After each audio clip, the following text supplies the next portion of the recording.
Hello again, everyone. Um, Today we're going to be talking about the importance of mindfulness and how it can help with, amongst other things, chronic stress. So what is mindfulness? Mindfulness basically is the art of becoming aware of what is happening in the present moment without any judgment.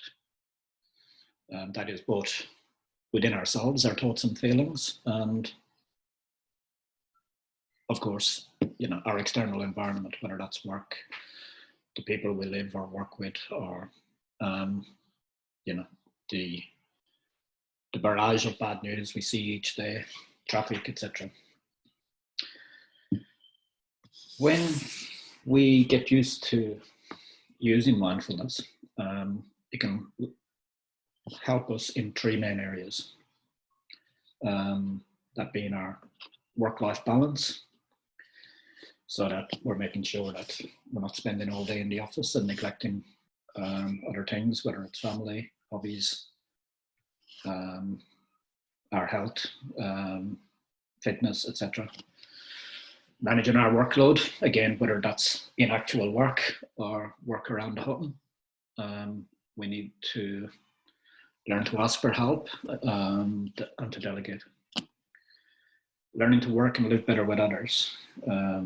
This seems to be lately a skill that a lot of people are either not learning or forgetting. So why are these areas of our life so important?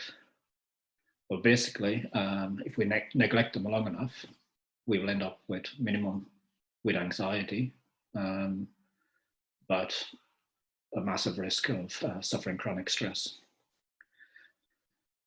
So what is stress exactly? Well, when we become stress hormones are released into the body. These hormones affect our immune system, our digestive system, our heart, and even our brain. So when these get released, it's essentially, it's when that fight or flight response happens that you keep hearing about. And basically the amygdala senses danger. That message gets sent to our adrenal glands, which in turn releases adrenaline and cortisol into the body. Quite a normal reaction, but however, when chronic stress is involved, it ends up being quite harmful. So the normal reaction, which is preparing for fight or flight, is it speeds up the heart rate, our blood pressure goes up, and it slows down our digestion. Again, this is just in preparation for what it believes is a danger.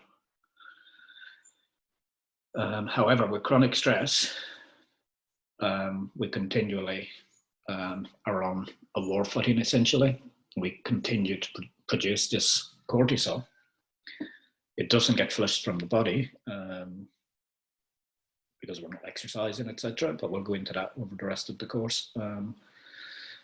It inflames the body and even suppresses your immune system. And so obviously over time, this affects everything. It affects the balance of good and bad bacteria in our gut, which causes all sorts of digestive problems. It sets off a chain reaction because obviously we're stressed. It affects our health, and then our ill health makes us stressed, and so the cycle goes on.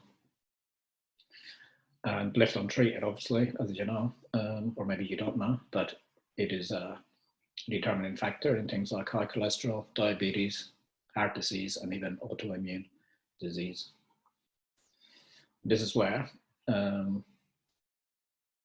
one of the many tools that we speak about in this course, mindfulness, comes in and can help in eliminating that stress.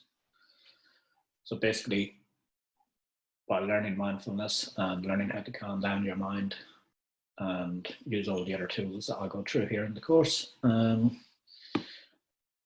you will be able to view things far more clearly.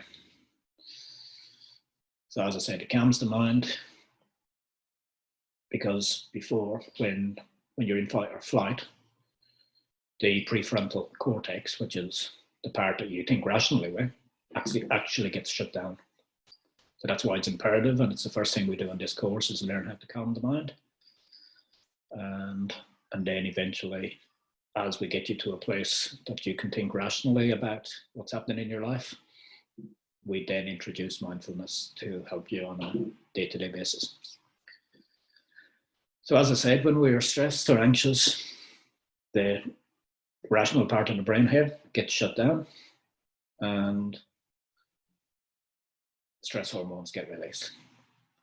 But by practicing mindfulness regularly, we manage to literally retrain the brain. And by doing that and staying calm, we're able to utilize that rational part of the brain. And rather than what usually we're used to happen here, rather than the reactionary, impulsive part, dreaming up worst case scenarios, you're able to analyze and rationally think about what's the most likely thing that's going to happen.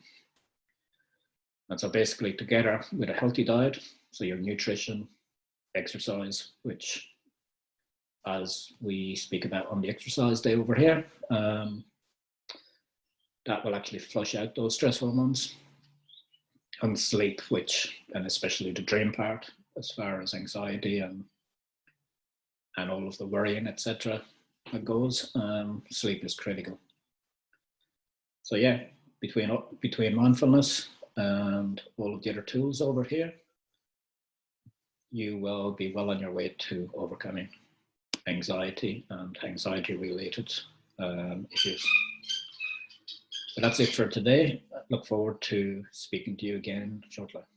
Bye for now.